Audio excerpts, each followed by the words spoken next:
Olá, amigos da TV Nova Luz e demais redes associadas. Que bom estar com vocês novamente, dando continuidade aos nossos estudos. Os nossos estudos do nosso mestre querido Leon Denis, do seu livro Problema do Ser, o Destino e da Dor. O nosso programa se chama O Ser, o Destino e a Dor. E hoje nós estamos entrando no 38º encontro, hashtag 38, né? 38. Eu gosto dessa palavra hashtag, sempre brinco com ela, hashtag 38. E nós estamos na terceira parte do livro, que são as potências da alma, entre elas a dor. E para chegar até a dor, nós fizemos uma longa caminhada, falamos sobre a vontade, tudo inspirado nos estudos de Denis, a vontade, a consciência, o sentido íntimo, o livre-arbítrio, o universo do pensamento, falamos sobre o pensamento, a reforma do caráter, o amor, que gastamos dois encontros sobre o amor, depois 2 encontros também sobre o livre-arbítrio, primeiro sobre o livre-arbítrio, depois o amor, e agora estamos já no terceiro encontro sobre a dor, que tivemos 2 outros encontros anteriores, foram sobre essa potência da alma que é a dor. E hoje nós vamos dar continuidade, porque Denis chamou esse capítulo 27 de revelação pela dor. A dor nos proporciona não só um refazimento moral e espiritual, não só nos ensina a buscar, a escolher melhor, né? Porque algumas escolhas que a gente faz traz sofrimento, traz dor, nos faz entender também que essa dor pode ser menor ou maior de acordo com a nossa evolução espiritual. Além disso, a dor nos permite ter revelações. Olha que só que Denis fala. A dor é como o cisel, só lembrando isso que ele falou, que essa analogia que ele faz do escultor com o cinzel que vai abastando, né? Que vai tirando os excessos de sua escultura, e que nós também, a nossa obra-prima, a nossa escultura-prima, a obra-prima é a escultura da nossa própria alma, que a gente vai burilando, né, com cisel, nós vamos nos aperfeiçoando. E ele lembra também que essa dor nos permite entrar em contato, abrir as comportas do nosso pensamento para a dimensão mais ampla da vida, nos permite revelações, porque diante de uma dor muito forte, meus irmãos, não há quem pergunte por que eu estou passando por isso, qual é a razão dessa dor, se nessa vida eu não fiz nada para merecer tanta dor. Às vezes as pessoas dizem assim, mas eu não fiz nada para merecer tanta dor, né? E aí nós lembramos Siddhartha Gautama. É sempre bom a gente lembrar esse príncipe lá da Índia. Siddhartha Gautama viveu 600 anos antes de Jesus, mais ou menos, ou 400 e pouco, não me lembro bem, mas ele sofria também essa inquietação para compreender a razão da dor. Quando ele transpôs os muros do seu castelo, porque ele era tão rico que seu pai lhe deu, segundo a história de Buda, né, do príncipe Siddhartha Gautama, ele tinha um castelo para cada estação do ano. Falar nisso, nós já estamos na primavera. Por isso que eu botei umas flores mais caprichadas aqui, para a gente lembrar que nós estamos na primavera, com as chuvas da primavera, que são maravilhosas, que a grama fica com aquele cheirinho de terra molhada, né? É muito bom a primavera, cheia de flores. Mas Siddhartha Gautama recebia um castelo, ele mudava de castelo de acordo com as estações do ano. Mas ele vivia numa melancolia muito grande, numa inquietação, que quando ele transpôs os muros do seu castelo e deu de cara com a impermanência da vida, porque ele viu pessoas sofrendo, ele viu pessoas envelhecendo, muito velhas, uma velhice degradante. Ele deu de cara com o sofrimento, né, com a dor profunda das pessoas, seus irmãos em humanidade. Ele decidiu largar tudo e foi lá para debaixo daquela árvore chamada Árvore da Vida. Ele foi lá e ficou meditando. Ele queria respostas, pedindo a Deus respostas para aquela sua inquietação. A dor nos faz isso, faz a gente buscar respostas do porquê de todas as coisas. O materialismo não tem resposta para a dor, né? Mas a espiritualidade tem, os espíritos têm respostas, nós temos inscritos na nossa consciência essa resposta, basta que a gente busque, né, essas respostas a respeito da dor, que a gente busque compreender o porquê do nosso sofrimento. Aí Buda, depois de meditar sobre a árvore da vida, ele trouxe as 4 nobres verdades. A primeira nobre verdade é que a dor existe. Existe para todos. A dor faz parte do crescimento humano. Não importa se a gente é branco, preto, amarelo, se a gente é rico, pobre, todos nós passamos pelo processo da dor física, que fisicamente precisamos da dor para crescer. É como uma árvore que precisa, às vezes, ser podada para dar flores mais belas, para ter um crescimento mais generoso, e nós também somos assim. Então, a dor existe para todos, né? Essa primeira nobre verdade do budismo, e tem verdadeiros tratados a respeito da dor. Depois, a segunda nobre verdade é que ela tem uma causa. A dor não surgiu assim do nada, não é vontade de Deus. A dor tem uma causa. A terceira nobre verdade do budismo é que, se a causa não estiver na vida presente, a maioria das nossas dores da vida presente estão muitas vezes aqui nessa vida presente mesmo. Mas muitas nós trazemos de vidas passadas.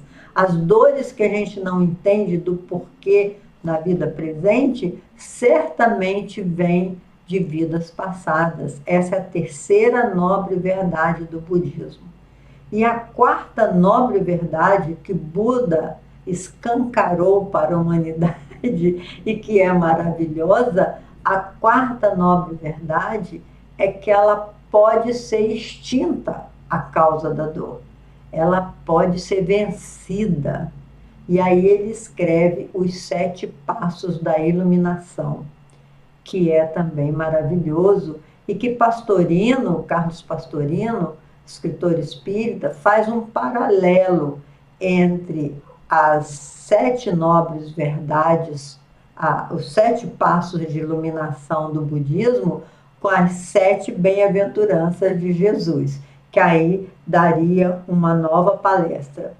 Mas eu prometi a vocês, porque nós terminamos o nosso estudo da semana passada, terminamos falando das 2 asas da evolução humana, porque a nossa missão na vida é desenvolver essas 2 asas, a nossa missão individual, para que nós possamos voar, ter voos mais longos em direção à nossa perfeição, né? Ao nosso aperfeiçoamento, para conhecer galáxias, para habitar em mundos etéreos, em mundos felizes, em mundos ditosos, né? Que Kardec, pedagogicamente, ele coloca as 5 categorias de mundos habitados: os mundos primitivos, os mundos de expiações e provas, que é igual ao nosso, o mundo da regeneração,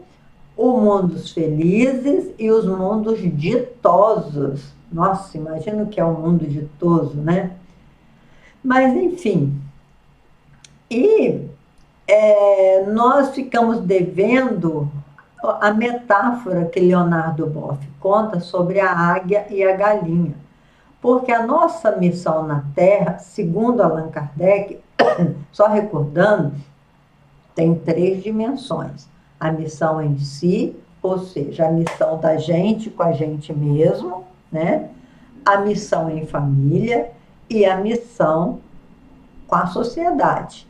A missão em si, na missão em si, ou seja, você com você mesmo, eu comigo mesma, tenho que desenvolver a minha inteligência e o meu potencial amoroso. São as 2 asas que Emmanuel fala no livro Pensamento e Vida.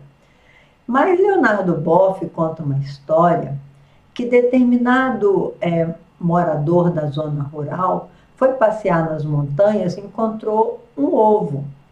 Ele falou, nossa, que ovo lindo! E levou para ser chocado no galinheiro da sua casa. Então a galinha chocou aquele ovo e nasceu aquela ave bem diferente, uma ave que não se assemelhava nada aos pintinhos. Era uma ave maior, de pescoço diferente, de coloração diferente. E aí o naturalista, né, o morador da rural, percebeu que era uma águia. Mas ele criou ali a águia no galinheiro, junto das galinhas. A mesma ração que ele dava para as galinhas, ele dava para a águia. E a águia cresceu naquela ambiência da galinha. Então ela não voava, ela tinha aquelas asas imensas, se tornou uma ave imensa, mas ela não voava, ela ciscava ali igual as galinhas, ela vivia ali pelo galinheiro. Um dia apareceu um naturalista lá e falou assim, meu amigo, como é que você cria uma águia aqui dentro do galinheiro? Ele falou assim, mas ela não é águia coisa nenhuma, ela é igual a galinha. Olha lá, ela não voa não, ela fica por ali mesmo, igual as galinhas, ela só bate umas asinhas assim, igual as galinhas. Ele falou, não acredito, que isso, isso é uma águia. Ela tem um dispositivo nela que lhe permite voar, dar voos altos, né? E aí ele pegou a águia, levou lá para cima do telhado, né? E falou assim, águia, minha irmã, você não é uma galinha, você é uma águia. Abre as suas asas e voa. Aí a águia olhou assim para a cara daquele homem, né? E voou, foi bater lá no galinheiro. Foi bater lá no galinheiro de novo. Aí o naturalista ficou indignado. Falou, não é possível, gente. Eu tenho que lembrar essa águia, o destino dela. Então levou a águia lá para as montanhas.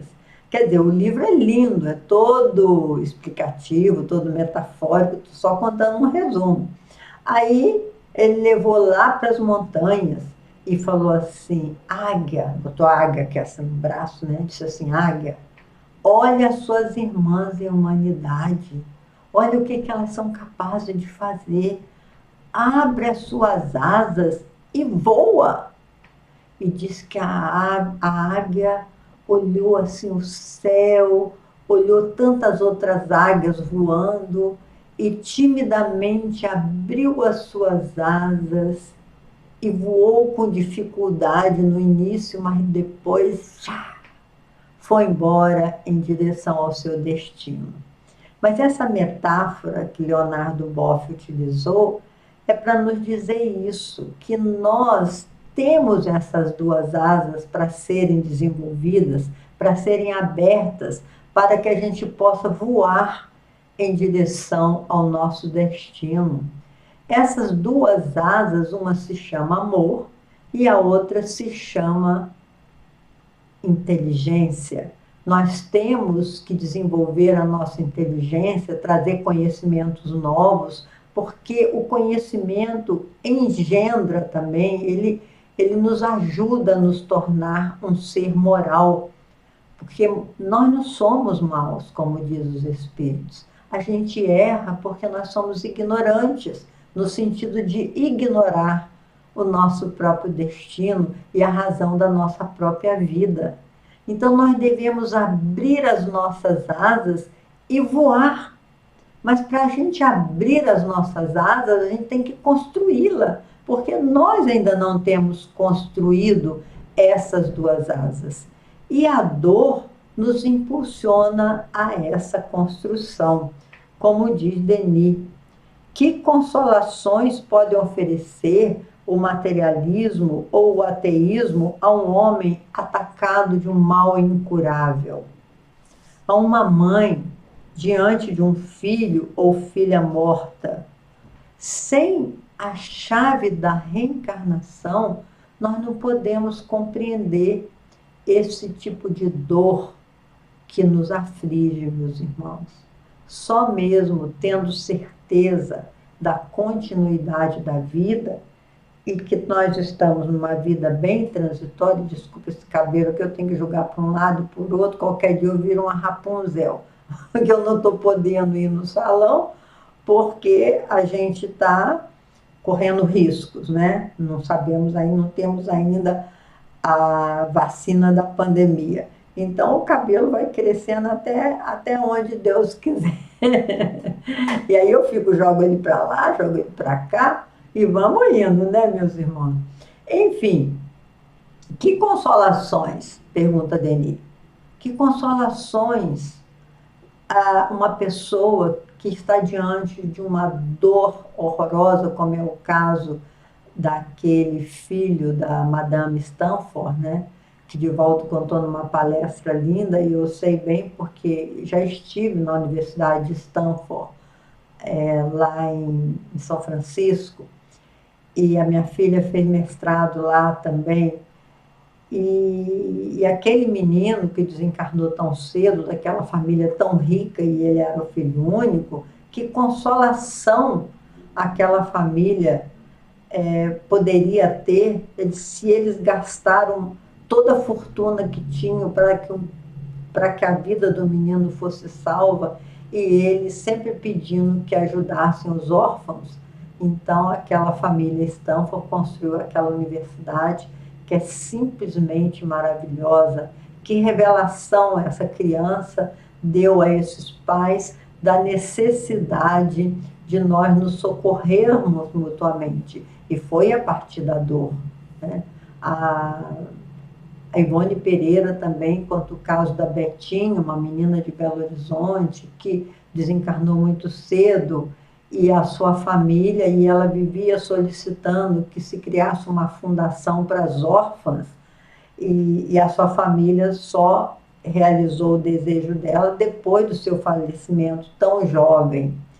Por isso a gente passa por algumas dores e a vida se torna diferente para todos nós. Mesmo assim, dentro da pandemia, nos primeiros meses, que todos nós assustados, eu inclusive também passei mal e tudo, já ficava com a minha mente pensando o que vale tudo isso que a gente adquiriu, se nós não vamos poder usufruir de nada disso, né? No momento que Deus nos chama, que a gente não sabe a hora, e nem de que forma que será. Por isso, a dor impulsiona a gente a tomar uma decisão diferente com relação à vida. A dor nos ajuda também a buscar respostas aos desafios da vida, diz Denis. Recomendações de Jesus. Jesus, no Sermão do Monte, como é lindo aquele sermão, meus irmãos. Ele diz assim: não amealheis os tesouros que os ladrões roubam e as traças corroem. Não amealheis, não amealheis os tesouros que os ladrões roubam e as traças corroem. Amealheis os tesouros da alma. Porquanto, onde estiver o vosso tesouro, aí estará o vosso coração. Não vos inquieteis em perguntar: o que comerei? O que vestirei? O que beberei? Não vale mais o corpo do que as vestes? Não vale mais a alma do que o alimento? Olhai os pássaros dos céus. Vamos imaginar, meus irmãos, visualizar Jesus lá no monte, falando com seus irmãos em humanidade. Olhai os pássaros dos céus. Não abastecem celeiros. E, no entanto, o nosso Pai Celestial os alimenta. Olhai os lírios dos campos, não fiam, não centeiam, e, no entanto, nem Salomão, com toda a sua glória, se vestiu como um deles. Ora, se o nosso Pai Celestial veste com tamanha beleza as ervas que hoje estão no campo e amanhã serão lançadas na fornalha, quem dera a vós, que sois os seus filhos diletos. Buscai primeiramente o reino de Deus e a sua justiça, porque tudo mais lhe será dado por acréscimo. Buscai primeiramente o reino de Deus. Jesus falou tanto sobre esse reino de Deus, o reino dos céus, contou 48 parábolas, segundo os estudos de Caibá Schutel. Mais 13, em 10 mais 3, em 13 parábolas, Jesus falou sobre o reino dos céus. E os discípulos ficaram muito inquietos, porque em cada parábola ele contava uma pequena história com analogias. Por exemplo, o reino dos céus se assemelha àquele homem que saiu a semear, semeou suas sementes entre as pedras, semeou entre os espinheiros, aquela história do semeador. O reino do céu se assemelha àquele homem que achou uma pérola muito valiosa. O reino do céu se assemelha àquela mulher que pegou uma massa de pão que estava fazendo, dividiu em 3 partes. O reino do céu se assemelha àquele agricultor que saiu a convidar pessoas para trabalhar na sua vinha, aquele dono de terra, né? São 13 parábolas sobre o reino dos céus, que ele fazia analogia para ver se as pessoas entendiam onde estaria esse reino de amor e de sabedoria.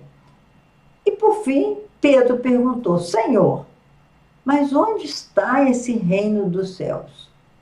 E Jesus disse assim: o reino dos céus está dentro de vós. Alguns historiadores traduzem está dentre vós, mas é dentro de vós.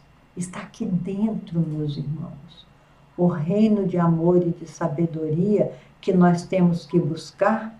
Buscai primeiramente o reino de Deus e a sua justiça, porque tudo mais vos será acrescentado, vos será dado. Então nós temos que entender, e é verdade, se nós compreendermos que esse reino de amor e de sabedoria está dentro de nós, e a primeira coisa que a gente tem que buscar, então nós temos que responder às perguntas que nos inquietam, assim como Buda buscou resposta para as suas inquietações. Nós temos que buscar respostas. E a reencarnação é essa chave. Porque se você tem no seio da sua família uma pessoa que te provoca muita dor, que está sempre te magoando, te machucando, seja em forma de irmão, seja em forma de marido ou mulher, seja em forma de filho, essa pessoa que está com você é, com certeza, um reencontro de vidas anteriores, para que vocês se reajustem. Não existe acaso. Toda dor chega da nossa vida para nos ensinar, nos revelar, nos impulsionar para frente. É uma verdadeira revelação quando você percebe que aquela dor veio te acordar para uma coisa que você já veio preparada para resolver. Você pode até não resolver. Você pode fugir outra vez, como disse Milton Nascimento, né? Fugir da luta. Você pode fugir. Mas, algum momento, haverá o reencontro para se solucionar aquele problema criado. Por isso é que o mestre disse: reconcilia-te com os teus adversários enquanto estás a caminho com ele. Os nossos piores adversários estão dentro da nossa família, que é o grupo que foi planejado para que a gente pudesse transformar as amarras em libertação, para que a gente pudesse transformar as algemas, como diz Joana de Ângeles, em almas gêmeas. Nós temos recursos para isso. Por isso, Denis fala assim: a fé raciocinada constitui o remédio moral mais poderoso contra a dor. No livro Plenitude, só para ilustrar isso que Denis fala, no livro Plenitude, Joana de Ângeles nos fala que nós sofremos muito porque nos afastamos da dimensão espiritual, porque a dor vai existir, mas o sofrimento é opcional. Se a gente compreender a dor e nos abnegarmos, não ficar lutando contra a dor, não resistir à dor, mas abraçá-la, enfrentá-la com amorosidade, nós vamos sofrer menos. O nosso sofrimento ficará menor. A exemplo de uma sogra, porque toda sogra é sempre culpada de tudo, né? É atávico isso. Aquela sogra que não aceita o genro, se ela o abraçar emocionalmente falando, dar a ele um presente, como é o caso daquele caso contado por Ramiro Gama, que Chico Xavier, quando perdeu a cachorrinha dele, que a vizinha deu um veneno e matou a cachorrinha dele, e ele ficou tão magoado que Emmanuel falou assim: isso tem solução, Chico. Compra um presente para sua vizinha e vê o que ela mais necessita e dê a ela. É só o amor, meus irmãos. O amor é a solução para que nós nos tornemos melhores. Então, é abraçar aquele indivíduo que te magoa, aquela criatura que lhe magoa, seja homem, seja mulher, porque o amor cobre a multidão dos nossos erros, como disse o apóstolo João. Então, no livro Plenitude, Joana de Ângeles diz: se a gente se aproxima da dimensão espiritual, das verdades espirituais, nós nos fortalecemos para enfrentar as nossas dores. Diz Denis: o destino, em virtude de ser ilimitado, oferece-nos possibilidades sempre novas de melhoramento. Ninguém nunca está sozinho, por isso ninguém sofre sozinho. Não chorar seria contra a natureza. Tem gente que diz assim: ai, meu filho, não chora não. Você não deve chorar, ainda mais quando é homem, a gente tem aquelas crenças antigas, mas homem não chora. Homem que chora é uma pessoa fraca. Nada disso. Denis diz que chorar faz bem. Chorar alivia as dores da nossa alma. Não ficar chorando o tempo todo, né? Mas quando o seu peito está por explodir, melhor você chorar, deixa as lágrimas descerem, lavar, né, a sua alma. Denis conta 2 casos de revelações sobre o império da dor. Um oficial superior que perdeu sua filha, ele achou nos seus guardados um texto escrito com o título: Para o meu pai quando eu já não existir. Olha que interessante esse caso que Denis conta. Um oficial nunca podia imaginar que a filha dele ia desencarnar tão cedo, mas a menina intuitivamente sabia, porque ela deixou escrito para ele exatamente assim: para o meu pai quando eu já não mais existir. Tornou-se médium.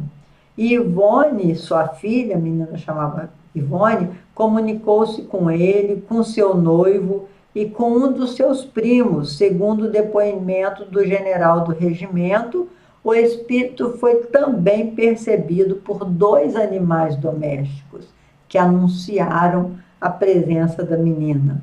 Contou também um caso de um homem que, ao perder a sua filha de 12 anos, repentinamente chegou a pensar em suicídio até receber a notícia da sua filha, dizendo: papai, não faz isso não. Olha que interessante. Depoimento lindo de Denis. Após esse depoimento dele mesmo, após 50 anos de estudos, de trabalho, meditação, de experiência, é-me grato poder afirmar a todos aqueles que sofrem que há no universo uma justiça infalível. A harmonia e a beleza são as leis universais, e nesse conjunto a dor tem também o seu papel estético. Então a dor existe para que nós nos tornemos cada dia mais belos, mais jovens, mais capazes de desfrutar de toda a herança do nosso Pai. Aprenda a sofrer, meus irmãos, diz Denis. Quando ela chegar, acolha como uma amiga. Chegou a dor. Não enfrente a dor, acolhe essa dor. Compreenda que existe uma razão por você estar passando por essa dor, ainda que seja uma simples dor, sei lá, de aparelho na boca, uma simples dor de rejeição, qualquer dor, acolha essa dor. O que há de maior é a resignação, a paciência, a firmeza e o heroísmo.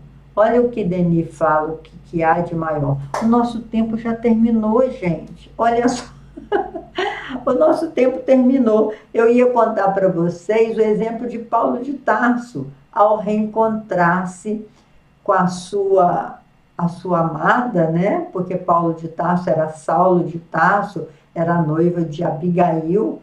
Todo mundo já leu o livro Paulo e Estevão, mas eu queria recordar a vocês, então vou deixar para o próximo encontro vocês lembrarem que Abigail, quando apareceu a Paulo em pleno sofrimento, desespero de ter sido rejeitado pelo próprio pai, ela disse: perdoa, trabalha, ama e espera.